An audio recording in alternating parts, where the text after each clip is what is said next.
Lawrence of Arabia, of course, is the most well-known. Lawrence of Arabia, of course, is the most well-known of them. These British spies were sent into Arabia, posing as Muslims. And they went to two actors in Arabia, two. One was Sharif Hussein, Sharif al-Hussein, who was appointed by the Khalifa in Istanbul as the Sharif of the Hijaz, Makkah and Medina, in control. Makkah was under the control of an Arab battalion, but Medina was under the control of a Turkish battalion. And I wish I could understand why the Khalifa insisted on the Turkish battalion under the leadership of Fakhri Pasha to defend Medina. I don't know why. So when the British spies went to Hussein, they offered him the moon. They offered him the moon. We will liberate the land of the hated Ottoman Turks, and we will give you independence and freedom, and you will now become the king of the Arabs. Remember, Britain is not talking about Khilafah. No, we'll make you the king of the Arabs. And we also prepared to offer you a little, you know what, just £7 million. Huh? £7 million at that time is what Bill Gates has now. Sharif Hussein, the great-great-grandfather of Abdullah in Jordan now, then betrayed the Prophet Muhammad ﷺ, betrayed 1400 years of history of this ummah, violated the plain and clear command of Allah subhanahu wa ta'ala in the Quran in Suratul Ma'idah, in which He commanded us, Ya ayyuhalladhina amanu la tattakhizul yahuda wan nasara awliya. Do not take the Jews and do not take the Christians as your awliya. Do not establish an alliance with them in which you become dependent upon them and subservient to them. Do not do that, says Allah.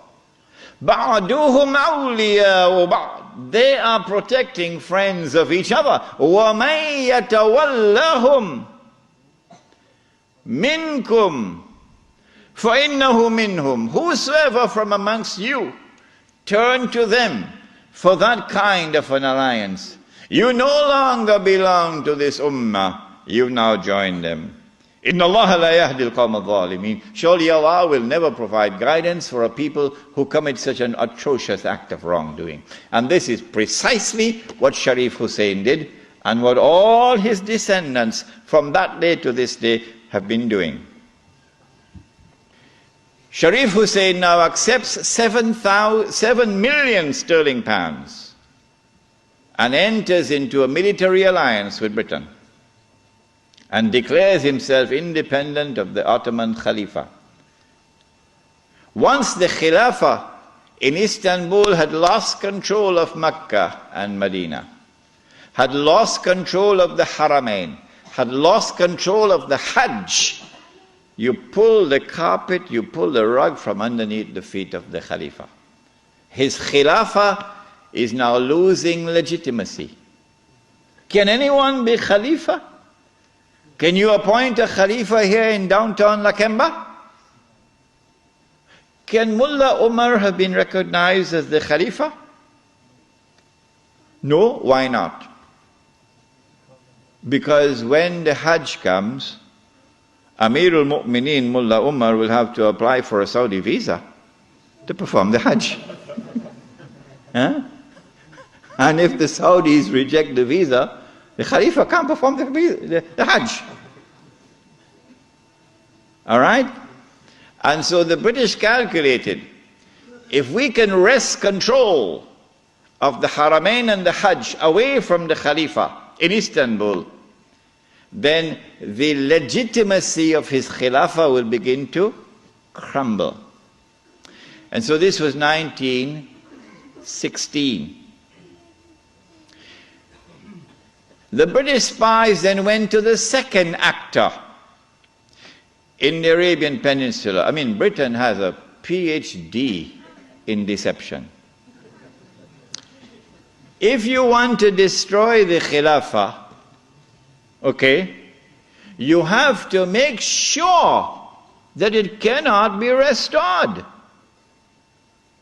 How can you take the entire world of Islam with so many ulama and ensure that not only is the Khilafah destroyed, but it cannot be restored? That's a tall order.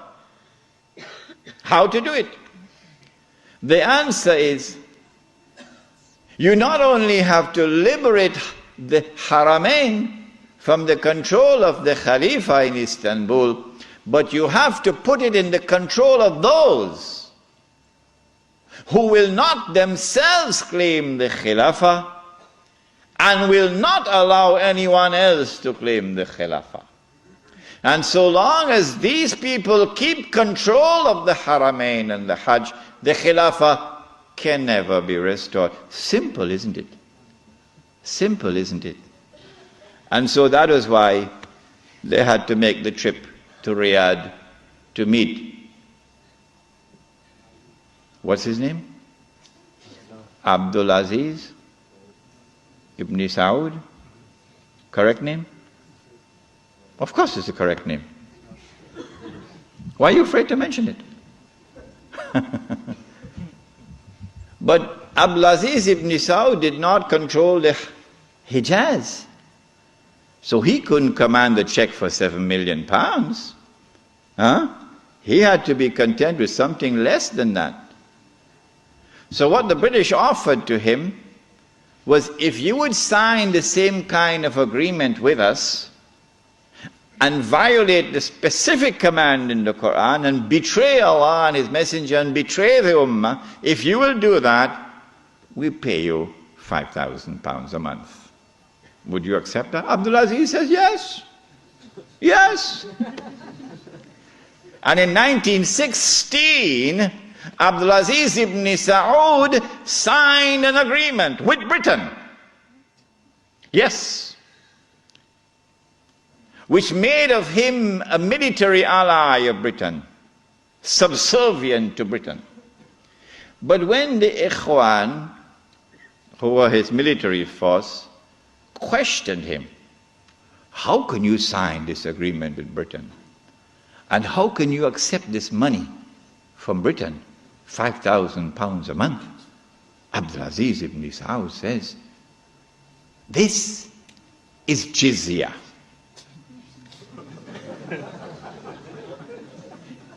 Jizya is what they pay to me because I control them. It was dust in their eyes and they swallowed it. And so Abdul Aziz ibn Saud got away with it. Massive betrayal, and a very dangerous plan is now in place. As soon as the Khilafah is destroyed, that Abdul Aziz ibn Saud will be given what is known as the green light, something that Saddam Hussein knows about, the green light. And then he will attack and take control of the Haramain. And when once he does that, he won't make the mistake of ever claiming the Khilafah for himself. And he will never allow anyone else to claim the Khilafah, because no one else can take the control of the Hijaz and the Haramain from them, because they are supported by Britain. And so goodbye to the Khilafah. It's gone. It can never be restored. Never, never, never be restored. So long as Britain and the United States of America underwrite the security of the Saudi state, you can never, never, never restore the Khilafah. By 1919, the Ottoman Empire was in shambles, falling apart. And a British army under General Allenby, with many Arabs and Punjabi Muslims fighting faithfully under his control, attacked the Turkish garrison which was defending Jerusalem, defeated it, and liberated the Holy Land. This was a joyous day for the Jews, because now the countdown is really moving forward, and the golden age